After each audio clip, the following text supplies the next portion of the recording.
Leamos, meus irmãos, para a nossa meditação, Atos dos Apóstolos, capítulo 17, a partir do verso 15.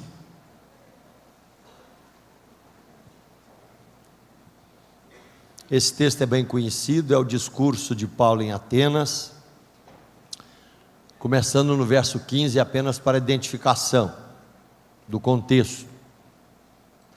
Os responsáveis por Paulo levaram-no até Atenas e regressaram, trazendo ordem a Silas e Timóteo para que, o mais depressa possível, fossem ter com ele. O discurso de Paulo em Atenas. Enquanto Paulo os esperava em Atenas, o seu espírito se revoltava em face da idolatria dominante na cidade. Por isso dissertava na sinagoga entre os judeus e os gentios piedosos, também na praça todos os dias, entre os que se encontravam ali.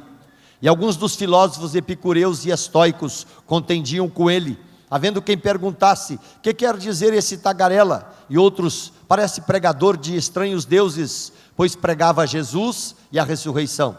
Então, tomando-o consigo, levaram ao Areópago, dizendo: podemos saber que nova doutrina é essa que ensinas? Posto que nos traze aos ouvidos coisas estranhas, queremos saber o que vem a ser isto. Pois todos os de Atenas e os estrangeiros residentes de outra coisa não cuidavam senão dizer ou ouvir as últimas novidades. Então Paulo, levantando-se no meio do Areópago, disse: senhores atenienses, em tudo vos vejo acentuadamente religiosos, porque passando e observando os objetos de vosso culto, encontrei também um altar no qual está escrito: ao Deus desconhecido. Pois esse que adorais sem conhecer é precisamente aquele que eu vos anuncio, o Deus que fez o mundo e tudo que nele existe, sendo ele mesmo Senhor do céu e da terra. Não habita em santuários feitos por mãos humanas, nem é servido por mãos humanas como se de alguma coisa precisasse, pois ele mesmo é quem a todos dá vida, respiração e tudo mais. De um só fez toda a raça humana para habitar sobre a face da terra, havendo fixado os tempos previamente estabelecidos e os limites da sua habitação, para buscarem a Deus, se porventura tateando possam achar, bem que não está longe de cada um de nós, pois nele vivemos e nos movemos e existimos, como alguns dos vossos poetas têm dito, porque dele também somos geração. Sendo, pois, geração de Deus, não devemos pensar que a divindade é semelhante ao ouro ou a prata ou a pedra, trabalhados pela arte e imaginação dos homens. Ora, não levou Deus em conta os tempos da ignorância, agora, porém, notifica aos homens que todos em toda parte se arrependam, porquanto estabeleceu um dia em que há de julgar o mundo com justiça, por meio de um varão que destinou e acreditou diante de todos, ressuscitando-o dentre os mortos. Oremos. Pai querido, te louvamos por esta noite, pelos irmãos que vêm aqui, e pedimos que o Senhor continue alimentando o nosso coração pela tua bendita palavra. Pedimos graça e misericórdia em nome de Jesus, amém. O tema dessa meditação, meus irmãos: venha conhecer a Deus. O tema dessa meditação, que foi pregado em 1969 pelo doutor e pastor Billy Graham, pregando no Madison Square Garden, e ele falava ali a milhares de adolescentes e moços naquele dia em que ele prega exatamente esse texto. Eu quero que vocês venham conhecer a Deus. É interessante a gente precisar, meus irmãos, o contexto desse texto. O apóstolo Paulo está na segunda viagem missionária. O apóstolo Paulo havia chegado em Tessalônica. Ele começa a viver, meus irmãos, continuadamente o que nós chamamos de perseguição na vida. Perseguição para tirar, meus irmãos, de Paulo a sua própria existência. Ele chega em Tessalônica, ali os judeus, meus irmãos, que não aceitavam a pessoa de Jesus e a graça do Evangelho, o perseguem. Ele corre para Bereia, e de Bereia, meus irmãos, acontece um fato interessante. O pessoal de Bereia pega as escrituras, verifica o que ele está pregando, verifica que é verdade. Muitas pessoas em Bereia se convertem, mas o que acontece? Chegam os inimigos de Tessalônica, pressionando a vida de Paulo novamente. E o que acontece? Paulo foge e quando ele foge, meus irmãos, ele é levado para uma outra cidade próxima, chamado Atenas. O que Paulo fazia ali? Paulo esperava os seus companheiros, ficaram para trás, encontrariam com Paulo ali. E Paulo faz uma coisa, meus irmãos, que com muita facilidade ele sabia fazer: observar e falar. E eu queria que a gente atentasse para isso hoje. Quem aqui acha que tem muita facilidade para falar? Em todo lugar puxa conversa, em qualquer lugar que chega, ele quer pelo menos falar em alguma coisa, ele quer conversar. Ele chega para ver uma cachoeira, ele dá palpite nas águas, ele dá palpite em quem está ali, ele quer caçar conversa com alguém. Se você é desse tipo, meus irmãos, glória a Deus, você pode se tornar um grande evangelista. O apóstolo Paulo, meus irmãos, ele tinha essa facilidade. E é interessante que, graças a Deus, tem muita gente que usa esse artifício, esse artefato, essa arte que Deus dá para falar, para divulgar, para comunicar, para entrelaçar corações, para ser conhecido, para simplesmente também pregar a graça de Deus. Essa semana eu vivi uma experiência interessante e chata. Eu tenho o costume de dar palpite em tudo. Eu me acho com facilidade de dar palpite em um monte de coisa. E vira e mexe a gente pega gente muito mais entendida do que a gente, glória a Deus. Visitando ali o hospital Unimed, passando ali em vários quartos. Cheguei num quartinho lá no canto, entrei naquele quarto, alguém tinha pedido uma visita, eu não conhecia aquele senhor, e entrei, ele tinha sido operado de próstata, uma cirurgia delicada. Quando eu cheguei ali, aquela cara meio tristinha, tinha duas pessoas assentadas, uma senhora e um senhor de pouca idade, um moço. E quando eu olhei aquele homem todo cheio de bolsas, né, pingando numa velocidade intensa, olhei para a cara dele, eu percebi que ele estava com dor. Aí eu perguntei para ele: o senhor operou de quê? Aí eu operei de próstata, fiz isso, fiz aquilo, raspagens. Ele foi falando. E eu perguntei para ele: o senhor está com dor? E ele disse: eu estou um pouquinho, mas já estou sedado, né? Enfim, já tomei remédio. Aí olhando para as bolsas, eu falei para ele assim: não se preocupe com essas bolsas.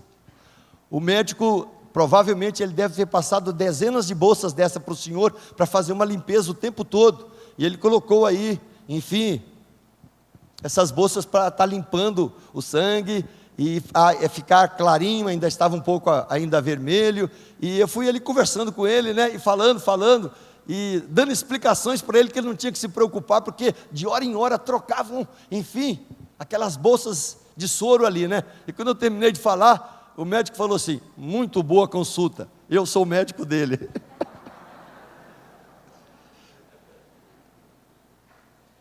Eu fiquei um pouco constrangido, mas eu fiquei feliz, porque eu não falei bobagem.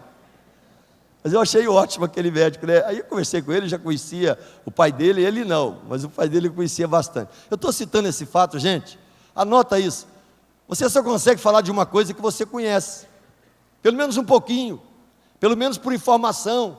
Talvez você não seja expert no assunto, talvez você não seja pastor, talvez você não seja evangelista, talvez você não tenha nenhum curso de formação teológica, mas se você estudar as Escrituras, você tem condições de falar da pessoa de Jesus.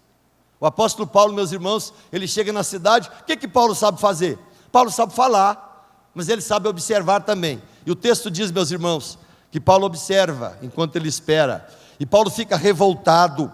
O espírito, meus irmãos, se incomoda. O texto diz que ele fica irritado, né? Se revoltava em face da idolatria dominante na cidade. Então Paulo ia andando, vendo ali os objetos de adoração, e alguns estudiosos afirmam que haviam pelo menos mais de 25 mil ídolos diferentes, enfim, estátuas enormes em toda a cidade, nas praças, nos cantos, enfim, em todo lugar. Onde Paulo foi? Paulo foi para a sinagoga pregar o evangelho. Paulo ali inquire, Paulo persuade, Paulo depois vai para a praça, e na praça, meus irmãos, ele começava a falar: eu estou pregando aqui, e ele pregava sobre a pessoa de Jesus e sobre a ressurreição. O que acontece? Quando você tem coragem de falar, vai aparecer alguém que te ouve, vai aparecer alguém que te observa, vai aparecer alguém que te critica, vai aparecer alguém que simplesmente vai colocar rótulo em você. E naquele momento, meus irmãos, o apóstolo Paulo, enquanto ele falava ali, o que aconteceu? Apareceram, meus irmãos, ali, os epicureus, apareceram os estoicos, os epicureus, discípulos de Epicuro, meus irmãos, que pregava de forma muito clara, falava de racionalidade, falava, meus irmãos, enfim, que as emoções tinham que ser extravasadas, a pessoa não tinha que ter preocupação em compreender deuses. Ele criticava todos os deuses de Atenas e simplesmente dizia que essa pessoa, ela tinha que aprender a viver diante dela mesma. Já os estoicos, seguidores de Zenão, meus irmãos, eles eram, enfim, racionais, eles eram metódicos, mas também eram panteístas. Eles acreditavam que todos os deuses, de alguma forma, podiam fazer bem ou mal. E o apóstolo Paulo está ali, meus irmãos, tentando viver e pregar no meio deles, entre epicureus, entre estoicos, entre judeus, entre incrédulos. E ali, meus irmãos, citando aqui os epicureus, a pregação deles era comer, beber, divertir-se, aproveitar a vida que você tem. Ali está o apóstolo Paulo. O que aconteceu? Ele foi taxado como tagarela, ele foi taxado como uma ave de bico, ele foi taxado como uma ave que pega coisas sujas no chão e come. E naquele momento ele foi desafiado. E quando ele foi desafiado, meus irmãos, o que ele fez? Ele aceitou. Ele não teve medo, meus irmãos, de ir para o Areópago, um lugar próprio para consultas, para debates, um tribunal aberto, um lugar que se falava com muita facilidade. E ali, meus irmãos, ele começa a expor com facilidade a doutrina da graça de Deus. Ele começa a falar de Jesus, começa a falar de ressurreição. E eu queria nessa noite, meus irmãos, trabalhar exatamente esse tema, Venha conhecer a Deus, o Deus desconhecido. O que Paulo, meus irmãos, vai dizer nesse sermão? Quando ele começa a conversar ali, ele faz uma introdução, e a introdução que ele faz, meus irmãos, no texto é bem interessante, versículo 22, ele vai dizer: senhores atenienses, em tudo vos vejo acentuadamente religiosos.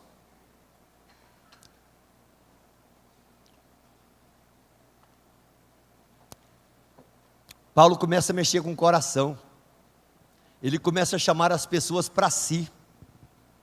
Se você encontra alguém e você quer conversar com o evangelho, você tem que descobrir qual é a linha de pensamento dessa pessoa, o que ela gosta. Tem gente que só fala de futebol, meus irmãos, você vai ter que aprender a falar um pouco de futebol. Tem gente que só quer falar de política, você vai ter que aprender a falar um pouquinho contra ou a favor de política. Tem gente que gosta de falar de moda, tem gente que gosta de falar da vida dos outros, aí você foge porque não dá certo esse tipo de negócio. Mas é interessante que você precisa criar um link de diálogo, e o apóstolo Paulo cria esse link. Ele observou a cidade, ele viu dezenas e dezenas, centenas e centenas, milhares e milhares de deuses, e naquele momento ele vai dizer: eu percebo que vocês são religiosos, eu percebo que vocês acreditam em alguma coisa, é possível conversar com vocês, porque enquanto eu andava por essa cidade, eu vi milhares de altares, mas eu vi um altar interessante, e o altar interessante que ele viu, estava escrito ali: ao Deus desconhecido. Por quê? Havia uma preocupação dos atenienses em não desagradar, havia uma preocupação em fazer média com todos os deuses, havia uma preocupação em simplesmente trazer alguma forma de valor a qualquer deuses que eles conheciam, mas também até um Deus desconhecido que eles nem sabiam e nem adoravam. E aquilo ali, meus irmãos, se torna o início, a perícope depois, se torna depois, meus irmãos, enfim, o prato de vida, se torna a aplicação do sermão do apóstolo Paulo. E ele vai dizer ali: esse que vocês adoram sem conhecer, é precisamente esse Deus desconhecido que eu anuncio vocês. 3 coisas o apóstolo Paulo cita, meus irmãos, nessa pregação, mostrando claramente que é importante que vocês conheçam esse Deus, que vocês hoje já fizeram até estátuas aí sem conhecê-lo, porque ele não precisa disso aí. Esse Deus é o Senhor do mundo.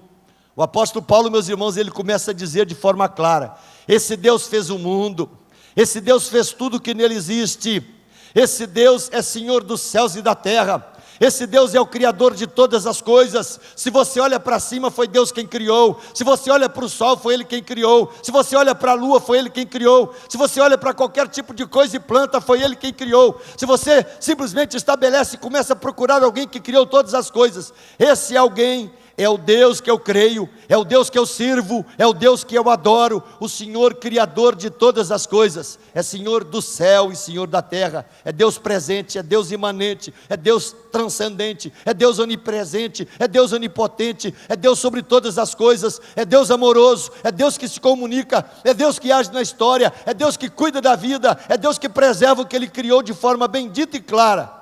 E o apóstolo Paulo, meus irmãos, ele mostra aqui, dizendo: olha, nesse altar que eu vi há um desconhecido, é esse Deus que eu creio, é esse Deus que é Senhor do mundo, é esse Deus que continua agindo, é esse Deus que salva, é esse Deus que se manifesta, é esse Deus que não precisa de serviços humanos, porque havia ali, meus irmãos, um serviço enorme.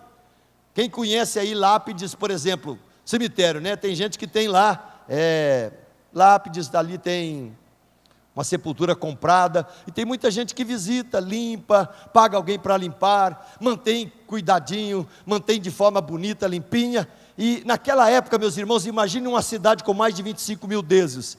Tinha que ter gente contratada, tinha que ter gente limpando, tinha que ter gente dando uma guaribada, tinha que ter gente colocando um ácidozinho para de vez em quando trazer forma aquele Deus que ia, meus irmãos, ali deteriorando, ficando feio, ficando sujo. E o apóstolo, meus irmãos, é claro ao dizer: o Deus que eu creio, Ele criou todas as coisas. Esse Deus que eu creio não precisa de mãos humanas servindo, esse Deus não precisa de nenhuma muleta humana, esse Deus não precisa de nenhuma ajuda que vem do ser humano, Ele não precisa de nada, porque simplesmente Ele é doador da vida, Ele é Senhor da vida, Ele compõe e Ele, enfim, reparte, Ele cuida, Ele dá respiração a todos os seres viventes e muito mais.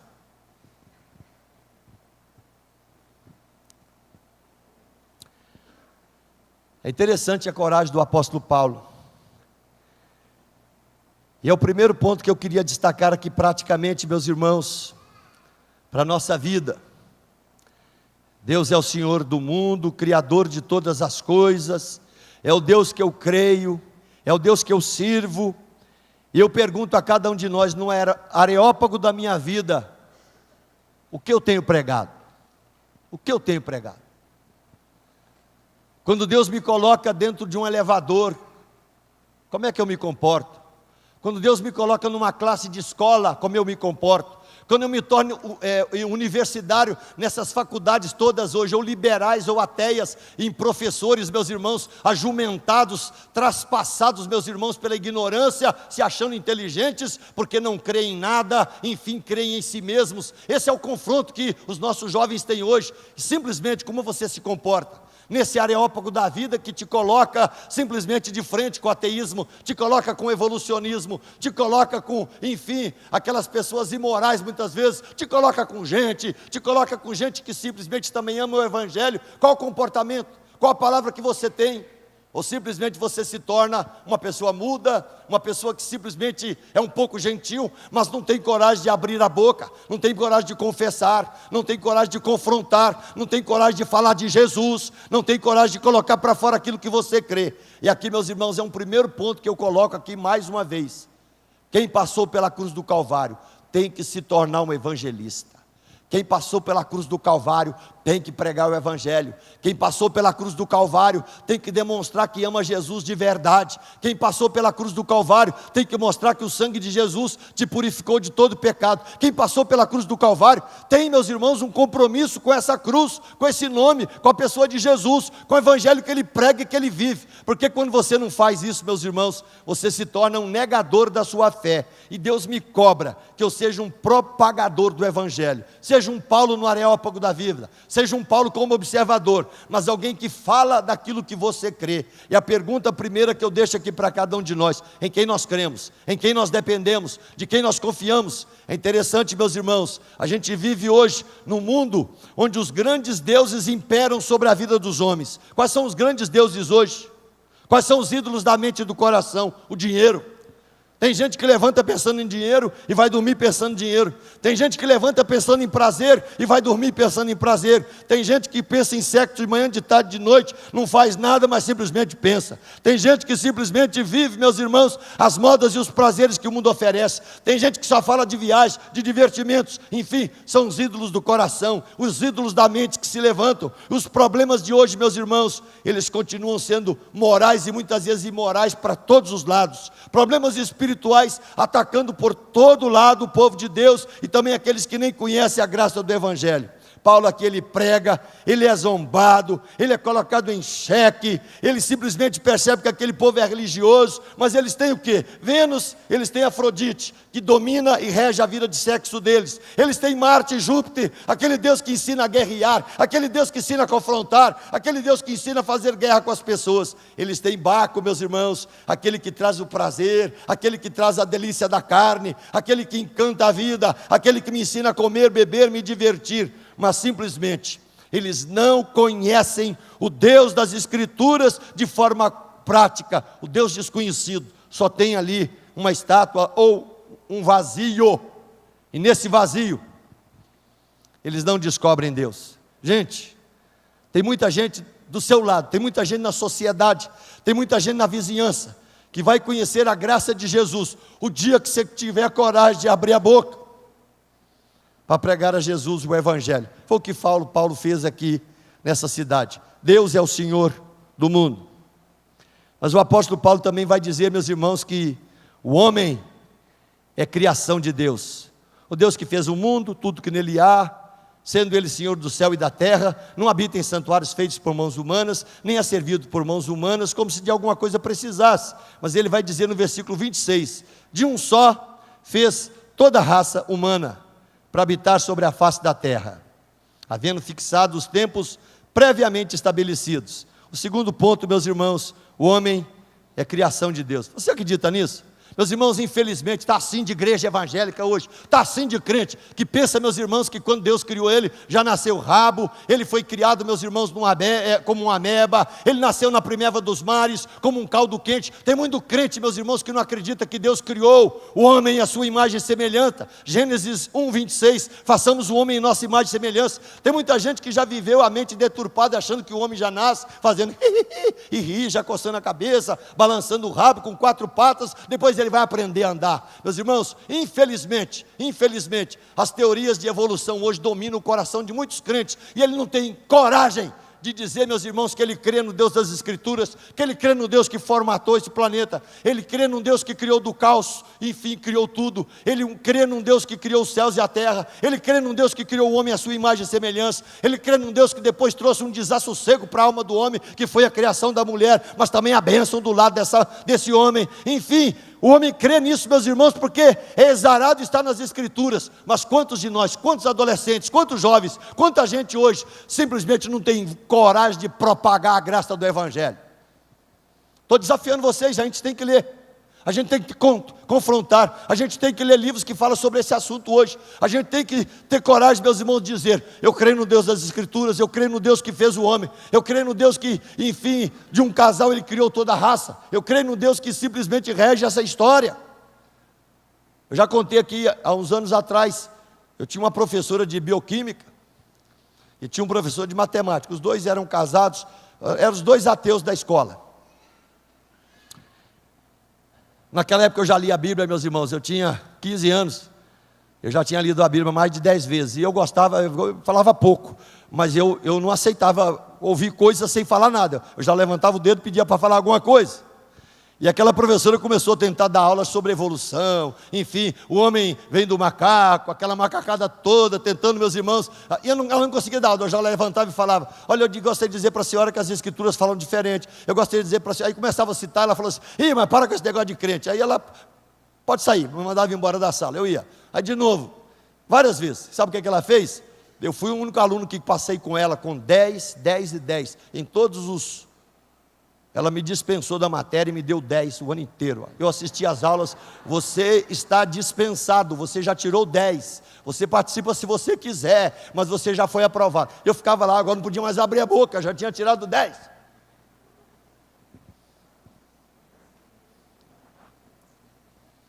O marido dela era o outro sujeito que enfrentava a gente o tempo todo.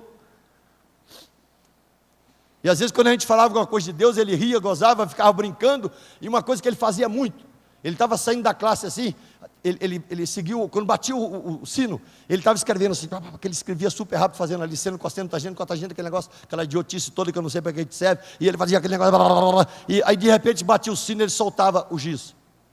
É impressionante, onde batia o sino, ele soltava o giz, e saía da classe. Sempre fez isso. Algumas vezes ele brincava, né? Vamos ver se Deus pega esse giz, saía. Era uma brincadeira, o tempo todo, provocação acontecia, por quê? Porque o evangelho começava a crescer naquela época. Meus irmãos, eu louvo a Deus que o dia que esse professor foi viajar, aí depois fiquei sabendo que ele tinha batido o carro, eu agradeci a Deus. Bateu o carro e teve que ficar no hospital, eu agradeci a Deus. Bateu o carro, teve que ficar no hospital, e ele ficou no hospital, e só quem visitou ele lá, sabe quem foi? Foi gente crente. Quando ele estava lá no hospital precisando de gente para orar, apareceu lá esses crentes esquisitos, e foram orar com ele. Sabe o que aconteceu no final das coisas? Das contas, meus irmãos? Depois eu já tinha saído de lá, eu já tinha ido embora, eu já tinha me estudado, já era pastor na Memorial, até que o dia que eu fiquei sabendo que aquele casal tinha se convidado, eu falei, não acredito, eles tinham aceitado o evangelho, passaram numa igreja em Valadares mesmo ali, num dia, meus irmãos, enfim, com sede, com fome, cansado de viver fingimento, cansado de pregar coisa que nem o coração acredita, mas tem que continuar pregando essas bobagens, porque é interessante, faz uma pesquisa hoje, todas as universidades do país, meus irmãos, todas, e Billy Graham fala isso lá no Madison Square Garden, é interessante como a maioria dos professores grandiosos universitários são todos esquerdistas, fica defendendo, meus irmãos aí, revoluções, fica defendendo essa bobagem dos infernos que não deu certo, fica, meus irmãos, não estuda a história para saber que simplesmente o esquerdismo, meus irmãos, revolucionário tentando trazer comunismo, já matou mais de 250 milhões do planeta, esquecem tudo isso e fica tentando fazer a cabeça do jovem, do adolescente, para se tornar um esquerdista quanto mais. Eu tenho parente na minha família, que simplesmente é um idiota esquerdista, meus irmãos, enfim, tem dinheiro, mora em condomínio, tem grana, vive simplesmente uma fartura de vida e fica querendo, né? Tomara que o Maduro venha. A gente tem que acordar para essa realidade, meus irmãos. Você crê em Deus, e se você crê em Deus, o Deus que você crê é o Deus que criou todas as coisas. O Deus que você crê é o Deus criador dos céus e da terra, mas é o Deus que criou o homem, e esse Deus que criou o homem, ele conseguiu formatar essa raça, meus irmãos. Olha que coisa bonita é essa raça humana, dá uma olhada para vocês, tem gente bonita demais aqui, tem gente, meus irmãos, que só a graça de Deus, tem gente, meus irmãos, branca, tem gente amarela, tem gente negra, tem gente de todo tipo, e a Bíblia diz, meus irmãos, que nós somos o quê? Geração de Deus, formação de Deus, criados à imagem e semelhança do Senhor.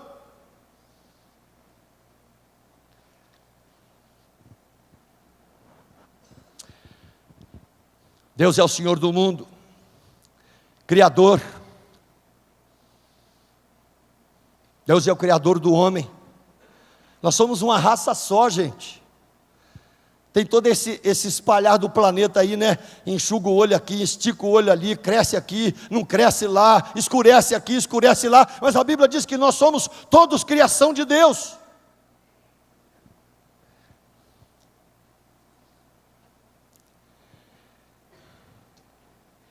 E o terceiro ponto que Paulo coloca aqui, meus irmãos, esse Deus que fez a raça humana, esse Deus que fixou os tempos e os estabeleceu, esse Deus que criou os limites da sua habitação, esse Deus, meus irmãos, que simplesmente estava próximo do coração dos atenienses, eles estavam tateando para tudo quanto é lado, mas ele estava ali, e Paulo vai dizer, olha, nele vivemos, nele nós nos movemos, nele nós existimos, e alguns poetas já falaram isso aqui, algumas pessoas já tentaram trazer vocês de volta para a lucidez e para a realidade.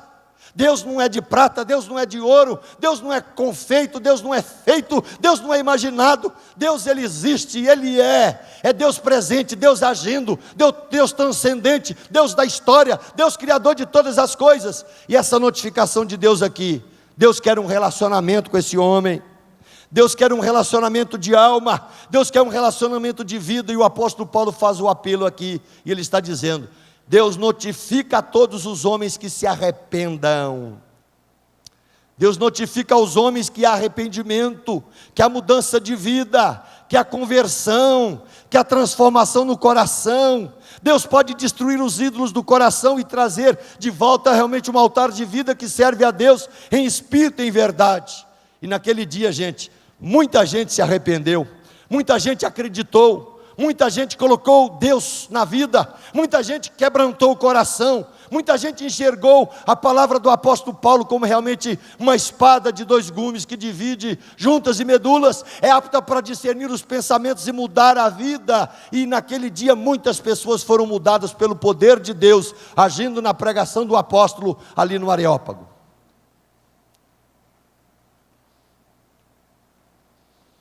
Aqui está o texto que Paulo usa. Ao Deus desconhecido, venham conhecer a Deus, o Deus que é o Senhor do mundo. Venha conhecer esse Deus que criou o homem, e o homem é sua criação. Venha ter um relacionamento com esse Deus, mas venha ter um relacionamento em vida e de verdade. Venha ter um relacionamento que glorifica, venha ter um relacionamento que abençoa, venha ter um relacionamento que prega, venha ter um relacionamento onde as pessoas percebam que você tem uma vida diferente e transformada. Aqui está a parte final do sermão do apóstolo Paulo.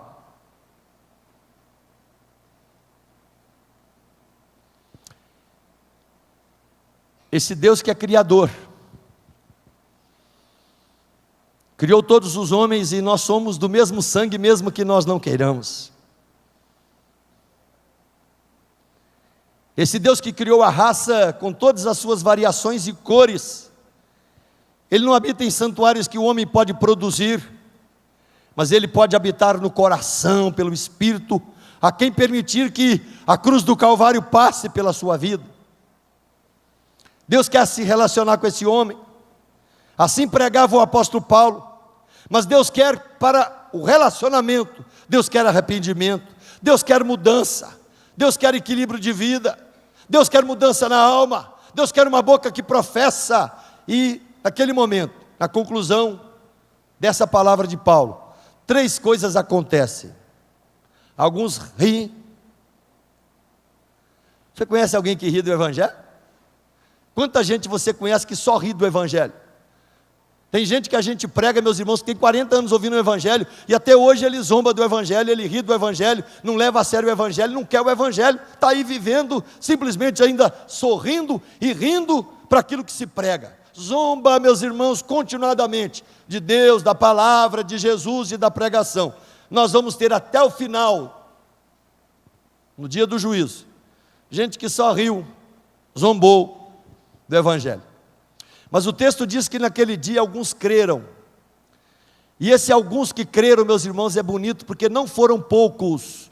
O texto diz, meus irmãos, que teve um grupo grande de pessoas, teve ali um agregar, teve gente que creu, teve gente que depois vai abrir sua casa, teve casais que se converteram a ouvir o apóstolo Paulo, teve outros que disseram, depois a gente ouve, depois a gente continua essa novela, depois a gente conversa novamente.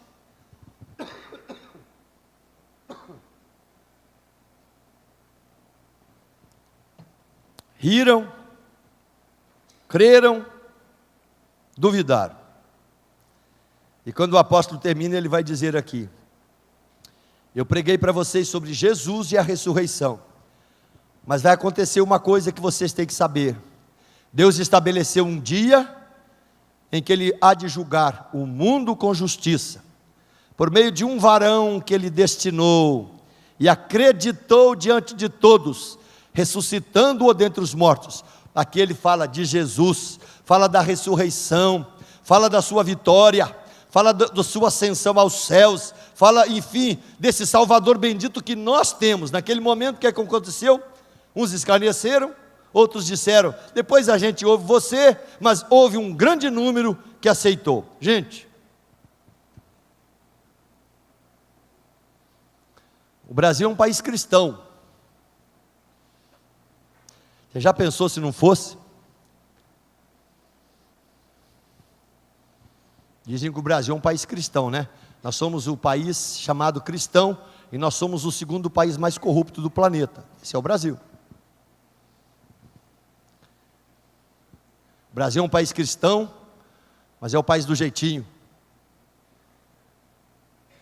O Brasil é um país cristão, onde as religiões efervescem, crescem, mas não cresce o evangelho puro, não cresce o evangelho que me leva para a Bíblia, cresce o evangelho, meus irmãos, que me empurra para simplesmente ser rico, ser bonito, ser chique, estar na sociedade, ser poderoso. A pregação do evangelho que tem sido deturpada hoje, meus irmãos, ela tem que ser reconstruída na nossa vida. A cobrança que é feita aqui, Deus está cobrando a gente. Viva a singularidade do evangelho, viva a simplicidade do evangelho, viva a beleza do evangelho. Então viva na sua vida a pessoa de Jesus. E falar sobre Jesus, meus irmãos, tem que ser alguma coisa muito fácil na sua vida. Você tem que saber onde Jesus nasceu, você tem que saber os nomes dos pais terrenos de Jesus, você tem que saber de cor os discípulos que Jesus teve, você tem que saber onde ele começou o seu ministério, você tem que saber, meus irmãos, quem o batizou, nós temos que saber, meus irmãos, o que João disse com Jesus quando ele passa pela primeira vez, nós temos que saber que esse Jesus viveu 33 anos aqui, meus irmãos, e o seu ministério foi um pouco mais de 3 anos, esse ministério completamente eficaz, alcançando, meus irmãos, milhares de pessoas, mas muito mais, né, pregando, curando, ensinando, fortalecendo, plantando a sua igreja. A gente precisa aprender esse vocabulário cristão, porque senão você nunca será um evangelista. Você terá dificuldades para falar alguma coisa. O dia que Billy Graham pegou esse sermão, ele falou sobre os 3 astronautas que chegaram, né, lá na Lua. E acho que todo mundo aqui sabe, né, o nome dos 3 astronautas que chegaram na Lua, né? Dedé, Mussum, quem que é o outro? Quem que sabe? Quem que sabe que um deles é Armstrong? Alguém sabe que esse sujeito foi pregador, crente, cristão, de bom testemunho? Qual que era o outro? Hein? A Xuxa, isso. Quem que é, gente? Como? Aldrin. Ah, eu não preciso saber disso. Talvez você não precise saber nada da NASA. Mas se você não souber de Jesus, você também não tem como falar de Jesus. Essa é a cobrança que eu faço para cada um de nós aqui.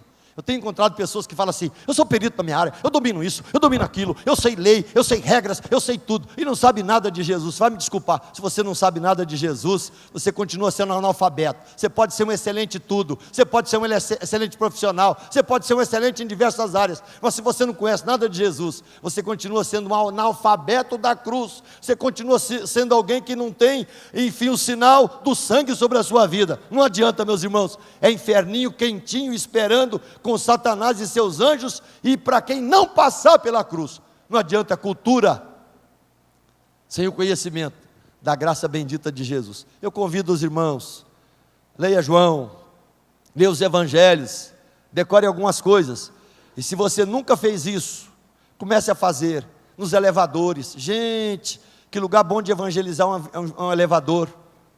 Eu já andei em elevador e as pessoas entram assim, ninguém quer conversar. Tudo com cara alegre, igual eu assim. Pouco tempo eu estive num elevador. E que elevador que demorava, gente. Eu estava indo lá, bem altinho. Eu percebi que ninguém queria conversar. 6 pessoas. Eu tentei 2 vezes, ninguém queria conversar nada. Aí eu não aguentei, eu olhei assim, fiz assim. Esse elevador foi aquele que soltou o fundo semana passada. Uma brincadeira. Na mesma hora uma senhora pesadinha me deu atenção. Por que aconteceu isso, moço? Eu falei, não aconteceu, não, eu só estou brincando, mas eu queria só para a senhora olhar para mim. Qual é o problema que se você pode, meus irmãos, conversar com pessoas? Você chega ali no médico, já viram? A gente vai esperar no médico ali. Quem chega para conversar com o médico, conversa com as crianças, conversa com os adultos, bata papo, gente. Não fica que nem uma múmia ali, não. Se você for uma múmia, já leva papel higiênico, já te enrola, depois manda desenrolar, quando for passar no médico. A boca fala daquilo que o coração está cheio. A igreja não prega mais hoje. Nós temos igreja aqui na cidade que só tem membro, meus irmãos, que já passou pela cruz, não consegue evangelizar ninguém. Eu tenho que cobrar da gente aqui, meus irmãos. Se você é crente, se você tem Jesus, todo dia você vai falar de Jesus. Não dá para falar mal, né? Você tem que falar bem, né? Falar mal, você fala da política. Se quer falar mal, fala de governantes. Se quer falar mal de Jesus, você tem que falar o quê? Quem que Ele é para você? Ele é teu Senhor, é teu Salvador. Ora por isso. Convido você a fazer como Paulo fez com os atenienses. Vá para casa, leia todo dia, conheça a pessoa de Jesus, e pregue, e vibre, e cante para a glória desse Jesus, e onde você puder, você prega o Evangelho. Nós tivemos uma turma aqui que em 1990 e quanto, não sei quanto, eles mudaram o cotil, porque era uma turma fervida, uma turma toda incendiada, era uma turma que pregava o Evangelho, criaram grupos ali familiares, lembram naquela turma? Hoje em dia, meus irmãos, o pessoal vai para o cotil, ninguém sabe quem que é crente ali, você tem que chegar o primeiro dia e falar, eu sou cristão, sou de Jesus. Chega na faculdade e fala, gente, eu não sou, eu estou lidando com ateu, enfim, com Zé Noia, com drogado, pode falar o que você quiser, mas eu tenho a minha vida compromissada com Jesus. Já coloca uma placa em você, esse cara é doido, esse cara é louco, esse cara passa, esse cara é pirata, não interessa, você tem que viver o Evangelho. Estou cobrando de vocês, gente, em nome de Jesus. Quantas pessoas você já trouxe para a igreja, para essa igreja aqui? Quanta gente que você já trouxe dizendo, olha, venha conhecer Jesus pela minha vida. Eu falei semana passada, olha o que Ele fez com a minha vida, olha a mudança que Ele fez, olha como eu sou diferente hoje, olha a graça de Jesus sobre mim. Evangelho, primeiro, passa pela minha vida. Ora por isso. Esse foi um resumo de um sermão que Billy Graham pregou há 50 anos atrás. Venha conhecer a Deus. Você já conhece? Então viva e prega o Evangelho. Vamos orar, Deus nos abençoe. Amém. Vamos ficar em pé.